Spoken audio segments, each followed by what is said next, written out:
Hi hello friends, good morning. Study with me ಚಾನಲ್ಗೆ ಸ್ವಾಗತ. ನಾನು ನಿಮ್ಮ ಪ್ರೀತಿಯ ಗೆಳತಿ ಚೈತ್ರ.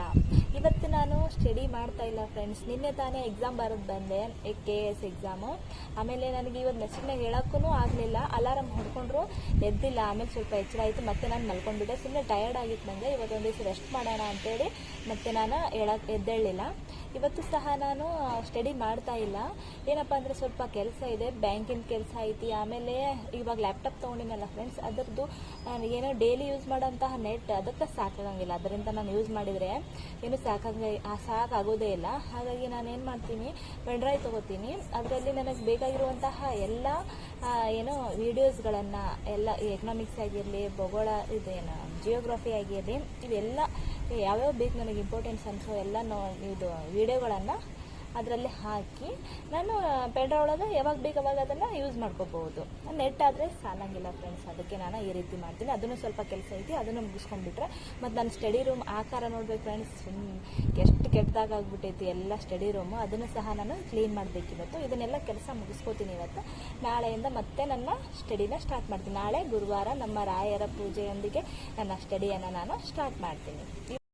ಮತ್ತು ಫ್ರೆಂಡ್ಸ್, ನನ್ನ ಟ್ಯಾಟೋ ಬಗ್ಗೆ ಮಾತಾಡ್ತಾ ಇದ್ರಿ. ಟ್ಯಾಟೋ ನಾನು ಲೆಫ್ಟ್ ಹ್ಯಾಂಡಿಗೆ ಹಾಕೊಂಡಿಲ್ಲ ಫ್ರೆಂಡ್ಸ್, ಇದು ರೈಟ್ ಹ್ಯಾಂಡ್. ನಾನು ಫ್ರಂಟ್ ಕ್ಯಾಮ್ರಾದಿಂದ ವಿಡಿಯೋ ಮಾಡ್ತೀನಿ ನನಗೆ, ಹಾಗಾಗಿ ಇದು ಉಲ್ಟಾ ಕಾಣಿಸುತ್ತೆ. ನಾನು ಲೆಫ್ಟ್ ಹ್ಯಾಂಡಿಗೆ ಹಾಕೊಂಡಿಲ್ಲ, ರೈಟ್ ಹ್ಯಾಂಡಿಗೆ ಹಾಕೊಂಡಿದ್ದೀನಿ. ಏನಪ್ಪ ಅಂತಂದರೆ, ನಾನು ಡಿಗ್ರಿ ಓದುತ್ತಿರುವಾಗನೇ ಹಾಕ್ಸ್ಕೊಂಡಿದ್ದೀನಿ ಅನಿಸುತ್ತೆ. ದೇವ್ರ ಮೇಲೆ ಭಕ್ತಿ ಹೆಚ್ಚಾಗಿ ಹಾಕ್ಸ್ಕೊಂಡ್ಬಿಟ್ಟಿದ್ದೀನಿ.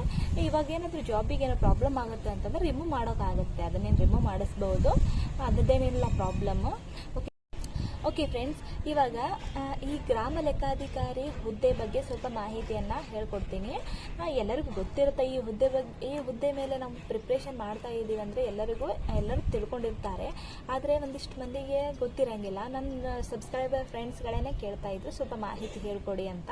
ಯಾವ ರೀತಿಯಾಗಿರುತ್ತೆ, ಎಷ್ಟು ಎಕ್ಸಾಮ್ ನಡೆಯುತ್ತೆ, ಯಾವ್ಯಾವ ಸಬ್ಜೆಕ್ಟ್ ಇರುತ್ತೆ, ಈ ರೀತಿಯಾಗಿ ಹೇಳ್ತಾ ಇದ್ರು. ಹಾಗಾಗಿ ನಾನು ಈ ವಿಡಿಯೋನ ಮಾಡ್ತಾ ಇದ್ದೀನಿ. ಗ್ರಾಮ ಆಡಳಿತ ಅಧಿಕಾರಿ ಇದು ಯಾವಾಗ ನಮ್ಮದು ಎಕ್ಸಾಮ್ ಐತಂತಂದರೆ 27/10/2024 ಈ ಎಕ್ಸಾಮ್ ನಡೆಯುತ್ತೆ. ಒಟ್ಟು ಪ್ರಶ್ನೆ ಪತ್ರಿಕೆ 2 ಇರ್ತಾವೆ. ಪ್ರಶ್ನೆ ಪತ್ರಿಕೆ 2 ಇರ್ತಾವೆ. ಒಟ್ಟು 200 ಅಂಕ. ಪೇಪರ್ 1ಗೆ 100 ಅಂಕ, ಪೇಪರ್ 2ಗೆ 100 ಅಂಕ. ಪೇಪರ್ 1 ಇದು GK ಇರುತ್ತೆ. ಅಂಕಗಳು 100, ಅವಧಿ 2 ಗಂಟೆ ಇರುತ್ತೆ. ಇದರಲ್ಲಿ ಏನೇನು ಕೇಳ್ತಾರಪ್ಪ ಅಂತಂದ್ರೆ, ಏನೇನು ಸಬ್ಜೆಕ್ಟ್ ಇಲ್ಲಿ ಸಿಲೆಬಸ್ ಏನೇನಿರುತ್ತೆ ಅಂತಂದ್ರೆ, ಪ್ರಚಲಿತ ಘಟನೆಗಳಿಗೆ ಸಂಬಂಧಿಸಿದ ಸಾಮಾನ್ಯ ಜ್ಞಾನದ ವಿಷಯಗಳು, ಆಮೇಲೆ ದೈನಂದಿನ ಗ್ರಹಿಕೆಯ ವಿಷಯಗಳು, ಭಾರತದ ಸಂವಿಧಾನದ ಸ್ಥೂಲ ನೋಟದ ವಿಷಯಗಳು, ವಿಶೇಷವಾಗಿ ಕರ್ನಾಟಕಕ್ಕೆ ಸಂಬಂಧಿಸಿದ ಭಾರತದ ಇತಿಹಾಸ, ಕರ್ನಾಟಕಕ್ಕೆ ಸಂಬಂಧಿಸಿದಂತೆ ಭಾರತದ ಭೂಗೋಳ ವಿಷಯಗಳು, ಗ್ರಾಮೀಣ ಅಭಿವೃದ್ಧಿ, ಪಂಚಾಯತ್ ರಾಜ್ ಸಂಸ್ಥೆಗಳು ಮತ್ತು ಗ್ರಾಮೀಣ ಸಹಕಾರ ಸಂಸ್ಥೆಗಳಿಗೆ ಸಂಬಂಧಿಸಿದ ಉಪಕ್ರಮಗಳನ್ನು ಒಳಗೊಂಡಂತೆ ಕರ್ನಾಟಕ ಆರ್ಥಿಕತೆಯ ಅಭಿವೃದ್ಧಿಯ ಕುರಿತು ವಿಷಯಗಳು. ನೋಡ್ರಿ, ಈಗ ಮೇಲಿವೆಲ್ಲ ನಮಗೆ ಗೊತ್ತಿದ್ದಾವೆ. ಭೂಗೋಳಶಾಸ್ತ್ರ, ಇತಿಹಾಸ, ಪೊಲಿಟಿಕಲ್ಲು, ಆಮೇಲೆ ಇದೆಲ್ಲ ನಮ್ಗೆ ಗೊತ್ತಾಗುತ್ತೆ. ಆದರೆ ಇಲ್ಲಿ ನಾವು ಏನು ಓದಬೇಕು, ಪಂಚಾಯತ್ ರಾಜ್ ಬಗ್ಗೆ ನಾವು ಏನು ಓದಬೇಕು ಅನ್ನೋದನ್ನು ನಾನೊಂದಿಷ್ಟು ಇಂಪಾರ್ಟೆಂಟ್ ಟಾಪಿಕ್ಗಳನ್ನು ಬರ್ಕೊಂಡಿದ್ದೀನಿ. ಅವನ್ನ ನಿಮ್ಗೆ ಹೇಳ್ತೀನಿ. ಇವಿಷ್ಟು ಓದ್ಕೊಂಡ್ರೆ ಸಾಕು, ಮತ್ತೆಲ್ಲ ಇಡೀ ಪಂಚಾಯತ್ ರಾಜ್ ಓದ್ಕೊಳ್ಳೋ ಅವಶ್ಯಕತೆ ಇಲ್ಲ. ನೋಡಿ, ಗ್ರಾಮೀಣ ಅಭಿವೃದ್ಧಿ ಯೋಜನೆಗಳು, ಪಂಚಾಯತ್ ರಾಜ್ ಸಂಸ್ಥೆಗಳು, ಪ್ರಮುಖ ಸಮಿತಿಗಳು ಮತ್ತು ತಿದ್ದುಪಡಿಗಳು, ಸಂವಿಧಾನದಲ್ಲಿ ಪಂಚಾಯತ್ ರಾಜ್ ನಿಬಂಧನೆಗಳು, ಆಮೇಲೆ ಸಹಕಾರ ಸಂಸ್ಥೆಗಳು.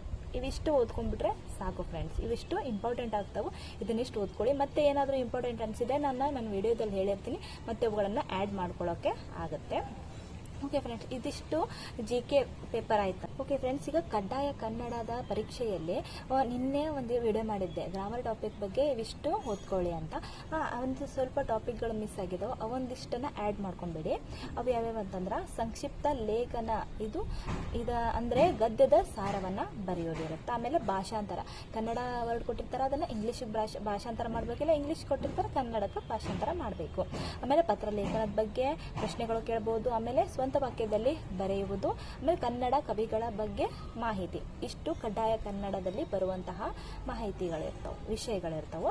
ಓಕೆ ಫ್ರೆಂಡ್ಸ್, ಇದನ್ನು ಕಡ್ಡಾಯ ಕನ್ನಡ ಎಕ್ಸಾಮನ್ನು ಏನು ಸುಮ್ಮನೆ ಸಾಮಾನ್ಯ ಅಂತ ತಿಳ್ಕೊಬೇಡಿ. ಅದನ್ನು ಸಹ ಏನು ಡೀಟೇಲ್ ಆಗಿ ಓದ್ಕೊಳ್ಳಿ. ಯಾಕಪ್ಪ ಅಂತಂದರೆ 1,000 ಪೋಸ್ಟ್ಗೆ ಅಲ್ಲಿ 11 ಲಕ್ಷ ಅಭ್ಯರ್ಥಿಗಳು ಏನು ಅಪ್ಲಿಕೇಶನ್ ಹಾಕಿದ್ದಾರೆ ಅಂತಂದ್ರೆ ಸಾಮಾನ್ಯ ಅಲ್ಲ ಫ್ರೆಂಡ್ಸ್. ಇಲ್ಲಿ ನಮ್ಮನ್ನು ತೆಗೆದು ಹಾಕ್ಬಿಡ್ಬೋದು. ಇಲ್ಲಿ 49 ಮಾರ್ಕ್ಸ್ ತೊಗೊಂಡ್ರೂ ಸಹ ನಾವು ಕ್ವಾಲಿಫೈ ಆಗಲ್ಲ. ನೆಕ್ಸ್ಟ್ ಎಕ್ಸಾಮ್ಗೆ ಹುದ್ದೆಗೆ ಆಯ್ಕೆ ಆಗುವಂತಹ ಎಕ್ಸಾಮ್ ಬರೆಯೋಕ್ಕೆ ನಮ್ಗೆ ಎಂಟ್ರಿ ಇರಲ್ಲ. ಹಾಗಾಗಿ ಈ ಎಕ್ಸಾಮನ್ನು ನೀಟಾಗಿ ಓದ್ಕೊಂಡು ನೀಟಾಗಿ ನಾವು ನಮ್ಮ ಎಕ್ಸಾಮನ್ನು ಪಾಸ್ ಮಾಡ್ಕೋಬೇಕಾಗುತ್ತಾ. ಸುಮ್ಮನೆ ಕನ್ನಡ ಅಲ್ಲ ನಾವು ಬರಿಬೋದು ಬಿಡು ಅಂತಂದು ತಾತ್ಸಾರ ಮಾಡಲೇಬೇಡಿ. ಇದನ್ನು ಸಹ ನೀಟಾಗಿ ಓದ್ಕೊಳ್ಳಿ. ಈ ಕಡ್ಡಾಯ ಕನ್ನಡ ಪರೀಕ್ಷೆ ಒಟ್ಟು 150 ಅಂಕಗಳಿಗಿರುತ್ತೆ. ಇದರಲ್ಲಿ ನಾವು ಮಿನಿಮಮ್ 50 ಮಾರ್ಕ್ಸನ್ನು ತಗೊಳ್ಳೇಬೇಕು. ಈ 50 ಮಾರ್ಕ್ಸಲ್ಲಿ 49 ಮಾರ್ಕ್ಸ್ ತಗೊಂಡು ಸಹ ನಾವು ನೆಕ್ಸ್ಟ್ ಹುದ್ದೆಗೆ ಬರೆಯುವಂತಹ ಎಕ್ಸಾಮನ್ನು ನಾವು ಬರೆಯೋಕ್ಕೆ ಆಗಲ್ಲ. ನಮಗಲ್ಲಿ ಎಂಟ್ರಿ ಇರಲ್ಲ. ಹಾಗಾಗಿ ನಾವು ಇಲ್ಲಿ 50 ಮಾರ್ಕ್ಸನ್ನು ತಗೊಳ್ಳೇಬೇಕು ಫ್ರೆಂಡ್ಸ್. ಓಕೆ, ಇದಿಷ್ಟು ಕಡ್ಡಾಯ ಕನ್ನಡ ಪರೀಕ್ಷೆಗೆ ಸಂಬಂಧಪಟ್ಟಂತಾಯಿತು. ಈಗ ನೆಕ್ಸ್ಟ್ ಪೇಪರ್ 2, ಇಲ್ಲಿ ಕಮ್ಯುನಿಕೇಷನ್ ಪೇಪರ್ ಇದು. ಇದರಲ್ಲಿ ಕನ್ನಡ ಮತ್ತು ಕಂಪ್ಯೂಟರ್ ಆಮೇಲೆ ಇಂಗ್ಲೀಷ್ ಈ 3 ವಿಷಯಗಳ ಸೇರಿ 100 ಮಾರ್ಕ್ಸಿಗೆ ಇದು ಸೆಕೆಂಡ್ ಪೇಪರ್ ಇರುತ್ತೆ. ಇದರಲ್ಲಿ ನಮ್ಮ ಕನ್ನಡ ಈ ಪೇಪರ್ 35 ಮಾರ್ಕ್ಸಿಗೆ ಇರುತ್ತೆ. ಆಮೇಲೆ ನೋಡಿ ಫ್ರೆಂಡ್ಸ್, ಇದರಲ್ಲಿ ಅವೆಲ್ಲ ವಿಷಯಗಳು ಕಡ್ಡಾಯ ಕನ್ನಡಕ್ಕೆ ಹೇಳಿದ್ನ ಅದೆಲ್ಲ ವಿಷಯಗಳ ಜೊತೆ ಕನ್ನಡ ಸಾಹಿತ್ಯ ಚರಿತ್ರೆಯಲ್ಲಿ ಏನೇನು ಬರುತ್ತೆ ಅನ್ನೋದನ್ನು ನಾವೊಂದು ಸ್ವಲ್ಪ ಟಾಪಿಕ್ಗಳನ್ನು ಇಂಪಾರ್ಟೆಂಟ್ ಆಗಿರುವಂತಹ ಟಾಪಿಕ್ಗಳನ್ನು ನಾನು ಇಲ್ಲಿ ನೋಟ್ಸ್ ಮಾಡ್ಕೊಂಡಿನಿ, ಅದನ್ನು ಸಹ ಹೇಳ್ತೀನಿ. ಓಕೆ ಫ್ರೆಂಡ್ಸ್, ಇವಾಗ ಕನ್ನಡ ಸಾಹಿತ್ಯ ಚರಿತ್ರೆಯಲ್ಲಿ ಏನೇನು ಇಂಪಾರ್ಟೆನ್ಸ್ಗಳನ್ನು ಓದ್ಕೋಬೇಕು ಅನ್ನೋದನ್ನು ಹೇಳ್ತೀನಿ.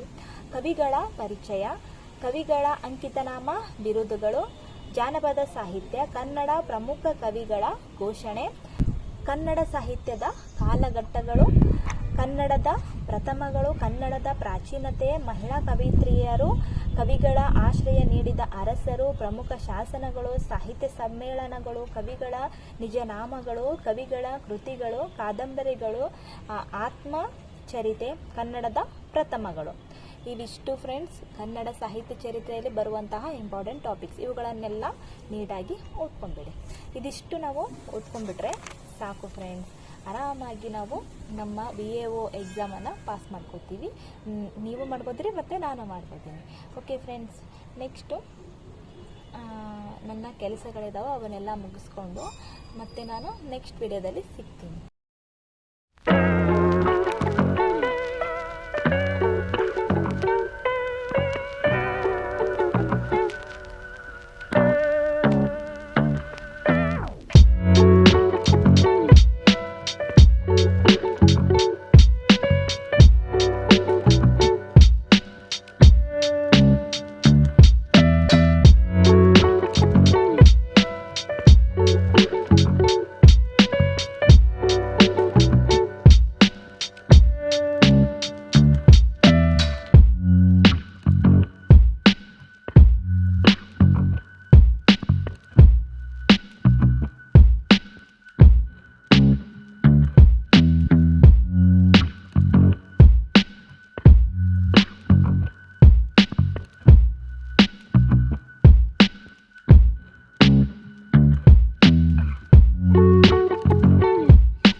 ನನ್ನ ಸ್ಟಡಿ ರೂಮ್ನ ನಾನು ಕ್ಲೀನ್ ಮಾಡಿದೆ.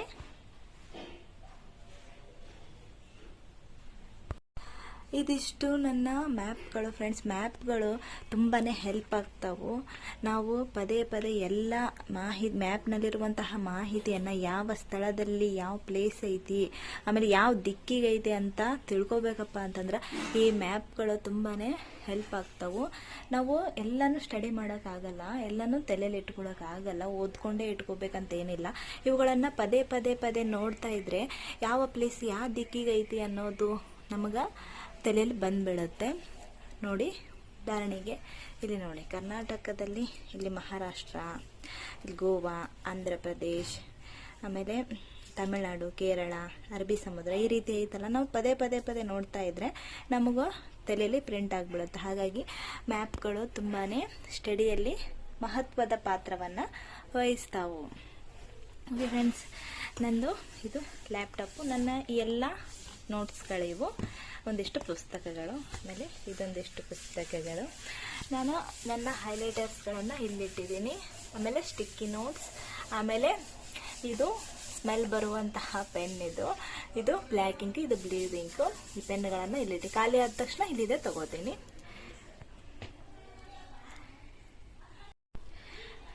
ಓಕೆ ಫ್ರೆಂಡ್ಸ್, ಇವು ತೆನಿ ಕಾರ್ನ ಇವಾಗ ನಾನು ಕುದಿಸ್ಕೊಂಡು ತಿನ್ನಬೇಕು. ಆಮೇಲೆ ಫ್ರೆಂಡ್ಸ್, ನಮ್ಮದೆಲ್ಲ ನೋಟ್ಸ್ಗಳು ಏನು ತಯಾರು ಮಾಡಿದ್ದೀನಲ್ಲ, ಈ ಎಲ್ಲ ನೋಟ್ಸ್ಗಳು ಈ 2 ತಿಂಗಳಲ್ಲಿ ತಯಾರಾಗಿರುವಂತಹ ನೋಟ್ಸ್ಗಳಲ್ಲ. ನಾನು 1 ಇಯರ್ ಬ್ಯಾಕು KS ಎಕ್ಸಾಮ್ಗೆ ಪ್ರಿಪೇರ್ ಮಾಡ್ತಾ ಇದ್ದೆ ಅನ್ನಲ್ಲ, ಆ ಟೈಮಲ್ಲಿ ನಾನು ಸಾಕಷ್ಟು ನೋಟ್ಸನ್ನು ಮಾಡ್ಕೊಂಡು ಇಟ್ಕೊಂಡಿದ್ದೀನಿ. ಒಂದಿಷ್ಟು ಸಬ್ಜೆಕ್ಟ್ ಮೇಲೆ, ಹಿಸ್ಟ್ರಿ ಮೇಲೆ, ಈ ರೀತಿಯಾಗಿ ನಾನು ಮಾಡ್ಕೊಂಡು ಇಟ್ಕೊಂಡಿದ್ದೀನಿ, ಎಷ್ಟಾಗುತ್ತೋ ಅಷ್ಟು ಕನ್ನಡದ ಮೇಲೆ. ಹಾಗಾಗಿ ಅವುಗಳನ್ನೇ ನನಗೆ ಈ ಎಕ್ಸಾಮ್ಗೂ ಸಹ ಓದ್ಕೊಳ್ಳೋಕ್ಕೆ ತುಂಬಾ ಹೆಲ್ಪ್ ಆಗಿದ್ವು. ಅದಕ್ಕೆ ಒಂದ್ಸತಿ ಮಾಡಿರುವಂತಹ ನೋಟ್ಸು ಎಲ್ಲ ಎಕ್ಸಾಮ್ಗಳಿಗೂ ಯೂಸ್ ಮಾಡ್ಕೊಳ್ಳೋದು ತುಂಬಾ ಒಳ್ಳೆಯದು ಫ್ರೆಂಡ್ಸ್.